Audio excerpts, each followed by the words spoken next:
je me suis dit, on a chez ce monsieur quelque chose d'intéressant, puisque lui, il était capable très précisément, il s'est même fait un peu ridiculiser avec cette aventure, de nous dire que on ne pouvait pas faire de politique parce qu'il donnait des articles. Et c'était très intéressant. Ça, c'était très intéressant d'avoir un personnage qui nous disait très précisément on ne pourra pas parce que cet article nous l'interdit. Et effectivement, il faisait la démonstration que la politique en France n'était pas possible si on maintenait cette règle du jeu. Mais pour répondre à la question du pourquoi ne pas le soutenir, pourquoi ne pas faire sa promotion, je crois simplement que la configuration est ainsi faite qu'on ne peut pas remonter tout seul le fleuve. On ne peut pas. C'est-à-dire que si vous dites je le soutiens, on peut changer de dixième, si vous voulez, peut-être à un chiffre qui est en dessous de zéro, ou presque quelque chose dans ce goût-là, mais ça ne suffira pas, parce que le discours critique sur l'Europe que fait par exemple Jean-Pierre Chevènement, c'est ma logique, Jean-Pierre Chevènement, même si il est jacobin et que je ne le suis pas, il me dit c'est pas ça qui est important entre nous, pas seulement entre nous, il dit c'est facile à régler, je pense qu'il a raison, mais je pense que la critique de l'Europe, qui est souvent faite par des gens qui ne m'intéressent pas beaucoup, mais qui pourrait être faite d'un autre point de vue, qui pour moi n'est pas celui du jacobin, mais celui du girondin, ça n'est pas une critique qui se trouve faite parce qu'elle n'est pas audible. Elle n'est pas audible. Si vous critiquez l'Europe libérale, vous passez pour quelqu'un qui critique l'Europe, donc pour quelqu'un qui est nationaliste, donc pour quelqu'un qui veut la guerre, donc etc. Truc habituel. Donc nazi, fasciste, Vichy, Pétain, etc. La période sombre de l'histoire, la période nauséabonde et ce genre de choses. Je pense vraiment que la politique, c'est une affaire de citoyens. Ça doit pas être une affaire de politicards, de politiciens professionnels. Parmi les 11 candidats, là, combien travaillé? Parmi ceux qui défendent l'Europe, aucun, zéro. Aucun. Tous des gens qui ont fait de la politique, même s'ils disent « Ah, mais moi j'ai été banquier 2 ans ». L'autre cas, moi j'ai été prof à la fac avec un bac plus 3, c'est le cas d'Amon, pistonné, j'ai été prof à la fac, mais je n'ai fait que ça dans la vie. Le reste du temps, le parti.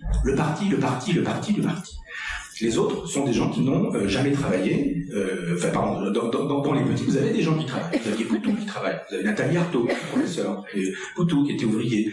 C'est autre chose. Vous en aviez 2 qui étaient retraités, mais qui ont travaillé. Donc effectivement, c'est pas exactement la même chose. Moi, j'ai envie que la politique ne soit plus une affaire de politiciens qui changent d'avis. Un Mélenchon qui nous dit le contraire de ce qu'il a dit aux dernières présidentielles, puis qu'au présidentiel d'avant disait encore autre chose. Et c'est ça la politique, alors que les vraies questions, c'était celles qu'effectivement Asselineau posait, en disant que proposez-vous de faire, puisque la règle du jeu vous interdit de le faire, que proposez-vous de faire avec cette règle du jeu? Personne n'a répondu à ces questions, il fallait surtout pas répondre à ces questions. Puisque si vous êtes contre l'Europe, je le rappelle, vous êtes pour le nationalisme, vous êtes pour la guerre, etc. Donc il y a une espèce d'interdiction de penser la question de l'Europe en disant mais quand on n'aime pas l'Europe libérale, on a le droit d'en aimer une autre formule qui n'est pas européen aujourd'hui. Ça n'a aucun sens d'être anti-européen. Simplement, il faut qu'on puisse penser qu'il existe d'autres formules que les formules libérales à l'Europe, parce qu'il y a des Europes des nations, il y a des Europes souveraines, il y a éventuellement des Europes des régions, et dans la proposition que je fais, qui sont des propositions girondines, il y a une place pour un État girondin et pour des États girondins qui permettraient dans une Europe de fédérer des provinces, des régions, de penser justement en termes d'histoire et pas en termes d'administration. Et si un jour quelqu'un devait revenir en politique en disant que le vrai projet, c'est pas une 6e République, mais que c'est effectivement de prendre en considération le vote des électeurs, alors à ce moment-là, peut-être à nouveau pourrais-je et m'engager et soutenir et prêter mon nom et éventuellement donner un coup de main à quelqu'un qui me demanderait de travailler un projet comme ça. Dans mon entourage un peu éloigné, qui est avocat, qui a voté Macron, c'est dingue. Lorsque M. Macron va commencer à ubériser toutes les professions comme je l'ai demandé, comme je l'ai pas demandé, mais comme je l'ai dit, comme je l'ai indiqué en citant le rapport des grandes orientations de politique économique, ces gens vont protester. On va avoir des gens, des avocats, des huissiers qui vont descendre dans la rue. Mais ça sera quand même bien fait pour ceux qui ont voté pour Macron. Il y a un problème d'ailleurs à ce propos sur l'affaire des grandes orientations de politique économique, ce rapport. Je l'ai montré. Je ne pouvais pas faire plus. Même sur France 2, je l'ai déchiré, ça a été remarqué. Mais le problème que j'ai constaté, c'est qu'il y a beaucoup de gens qui ne veulent pas savoir. On leur dit, ils disent « Ah oui, ça passe sur eux comme l'eau sur les plumes du canard. » Voilà. C'est exact. Le problème, il est là. Le problème de fond. Et le pire est que c'est souvent, pas toujours, je ne vais pas faire de généralité, mais c'est quelque chose qui n'a aucun rapport avec le niveau des études. Il y a beaucoup de CSP++, comme on dit, des gens qui sont très diplômés, qui ont fait de l'enseignement supérieur, qui sont des cadres supérieurs, des professions libérales, ne veulent pas savoir. Voilà. Certains ne comprennent pas, finalement, pourquoi j'en voudrais à l'Europe. Comme si c'était une espèce de je sais pas, de lubie un petit peu et déraisonnée, voilà. Quand on leur met, on dit lisez ça, ils disent ah oui très bien, et puis non ils ne le lisent pas, ils le mettent au panier. Qu'est-ce qu'on peut faire face à ça? Le problème qu'il y a, je connais hélas notre histoire nationale, c'est que ça a toujours été ce genre d'attitude en France, parce que les Français sont un peuple très attachant sous certains côtés, très irritant sous d'autres. Ce sont les champions de la critique tous azimuts. Mais c'est aussi un peuple qui est considéré assez largement, notamment par nos voisins allemands, comme un peuple prime-sautier et superficiel. Voilà. C'est-à-dire qui se contente des généralités, qui n'aime pas aller dans le fond des dossiers. Et c'est comme ça qu'on a assisté toujours à l'apparition des plus grands désastres nationaux. Pour répondre à cette question, donc, j'avoue que je crois que malheureusement, on va assister au démantèlement du droit du travail, on va assister à la mise en pièces des professions réglementées, les artisans taxis, les commissaires, les commissaires aux comptes, les experts comptables, les huissiers, les avocats, les médecins, les pharmaciens. Ça a déjà commencé, ça va s'aggraver. On va assister à la poursuite de la privatisation de certains services publics. On va assister à la cession de pans entiers de notre patrimoine national à des fonds d'investissement étrangers, avec une particulière dilection pour les États-Unis probablement. On va assister à une diminution du SMIC, ou du moins une non-réévaluation du SMIC. On va assister, je le crains, à la poursuite du démembrement de l'unité nationale. M. Macron, dans son programme, ça n'a pas été suffisamment remarqué, avait dit qu'il allait diminuer de 25% le nombre des départements. Je crains donc qu'il ne favorise l'apparition de régions, c'est-à-dire clé en main pour le démembrement de la République, dans le cadre des euro-régions. Voilà.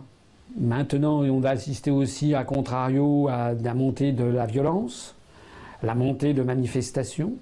Et je pense que si on va dans cette direction, je pense que avant la fin de l'année, la France sera dans un état, dans une situation catastrophique. Parce que ce qui n'a pas l'habitude, l'expérience, la rouerie de quelqu'un comme Sarkozy ou comme Hollande, donc il va être, je pense, comme ça, à pas savoir ce qu'il va faire, ce qu'il va dire. Je pense que les Français l'ont senti, 23% des suffrages, compte tenu de la promotion phénoménale dont il a bénéficié pendant un an, n'est pas beaucoup.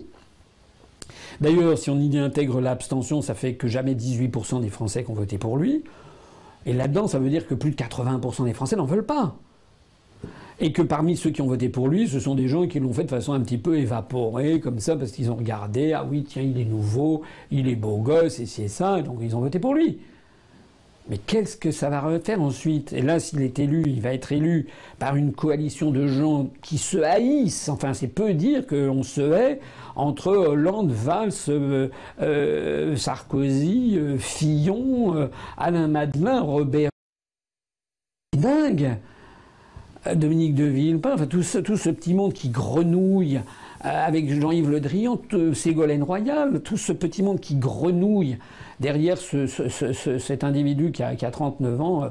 Moi, je pense que vraiment, on risque d'avoir des manifestations, de la violence, et que la France risque vraiment de foncer dans le désastre. Voilà la seule. Je suis désolé de dire ça. Hein. J'aimerais pouvoir dire des choses plus agréables, mais franchement, je ne vois, comme on dit maintenant, je ne le sens pas à la suite des événements.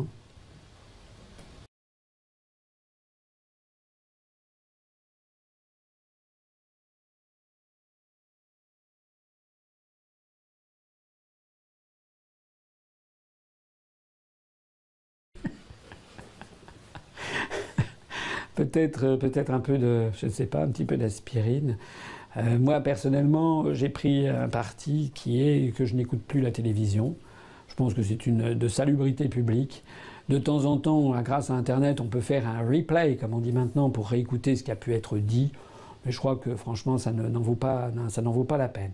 En ce moment, pour essayer de me requinquer, parce que j'ai quand même vraiment beaucoup payé de ma personne, j'avoue que je suis en train de faire une petite cure de spiruline. Il y a un adhérent qui très gentiment m'a fait passer de la spiruline, c'est-à-dire une algue, etc. Alors je ne sais pas si ça a une relation de cause à effet, mais j'avoue que je pense que ça me fait du bien, voilà. Puis je prends du magnésium et puis un petit peu de vitamines. Puis là, je vais partir un peu au soleil pour récupérer des rayons X et de la vitamine D. Voilà, moi c'est vous savez, moi personnellement je prends très peu de médicaments. Enfin, je signale cette affaire de spiruline. Je fais pas de publicité, je ne suis payé par personne. Mais le truc, c'était pas mal.